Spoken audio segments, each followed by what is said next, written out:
السلام علیکم۔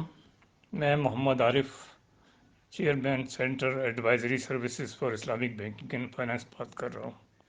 آج ہمارا موضوع جو ہے وہ یہ ہے کہ اس وقت ملک، آج ہم کھڑے ہیں اگست کے آخر میں، اور ہمارے ملک کو بنے ہوئے 75 سال ہو گئے ہیں، تو ہم نہ تو معیشت کو استوار کر سکے ہیں، نہ ہم سیاست کو استوار کر سکے ہیں۔ تو اس کے ریزنز کیا ہے؟ ریزنز میں تو 75 سال میں آپ نے دیکھا ہوگا کہ بہت لوگ آئے گئے، اور انہوں نے بہت کچھ کرنے کی کوشش کی، لیکن کچھ نے کیا، کچھ نے نہیں کیا۔ بہرحال یہ سلسلہ چلتا رہا۔ اب یہ ہے کہ اس وقت ایک طرف عمران خان کھڑا ہے پی ٹی آئی کا، اور دوسری طرف تمام جماعتیں متحدہ الائنس کی شکل میں موجود ہیں۔ اچھا، اب یہ ہے کہ ان کا رزلٹ کیا ہو سکتا ہے؟ یعنی اپنی اپنی طرف سے تو ہر کوئی بڑھ کے مار رہا ہے، اور یہ کہہ رہا ہے کہ ہم یہ کر لیں گے، ہم وہ کر لیں گے، لیکن ہوگا کیا؟ ظاہری بات ہے کہ یہ تمام لوگ جو ہیں یہ پاکستان کے ہی ہیں اور پاکستان میں ہی رہیں گے۔ تو اس لیے یہ ہے کہ یہ تو خیر ممکن نہیں ہے کہ ہم ان کے بغیر یا کسی کو ایکسکلوڈ کر کے دیکھیں۔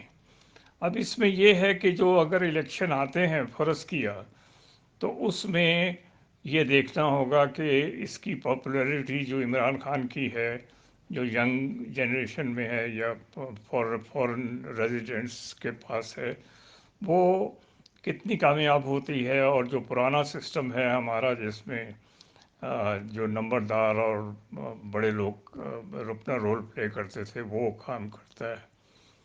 ویسے تو central Punjab P M L Noon کا کہا جاتا ہے، لیکن یہ اب اس کو وثوق سے ہم نہیں کہہ سکتے۔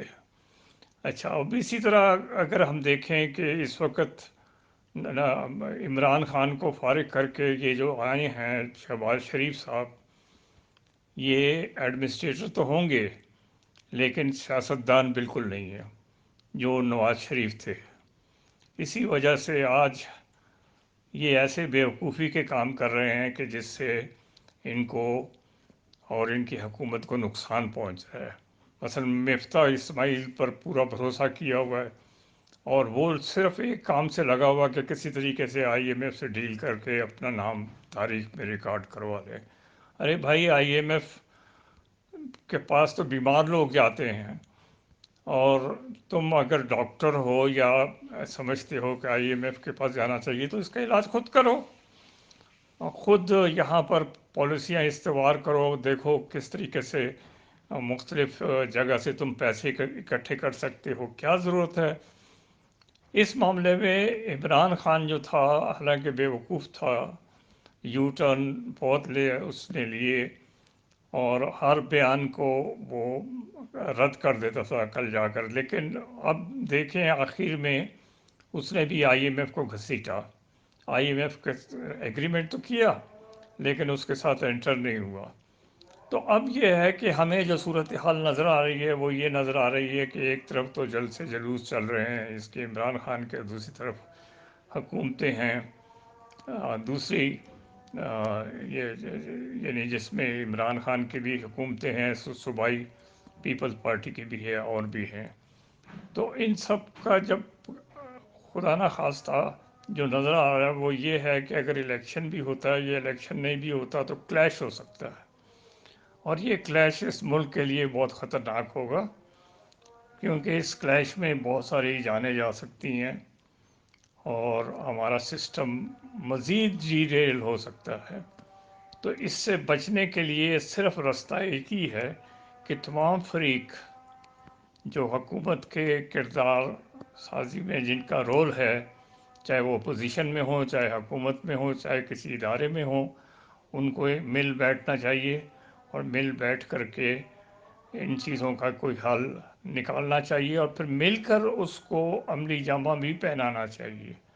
اگر یہ الگ الگ اپنی سیاست کریں گے اور وہی دشنام ترازی اور ایک دوسرے کو گالم گلوچ، تو اس سے یہ ملک تباہ ہوگا، اور اس کے علاوہ کچھ نہیں ہو سکتا۔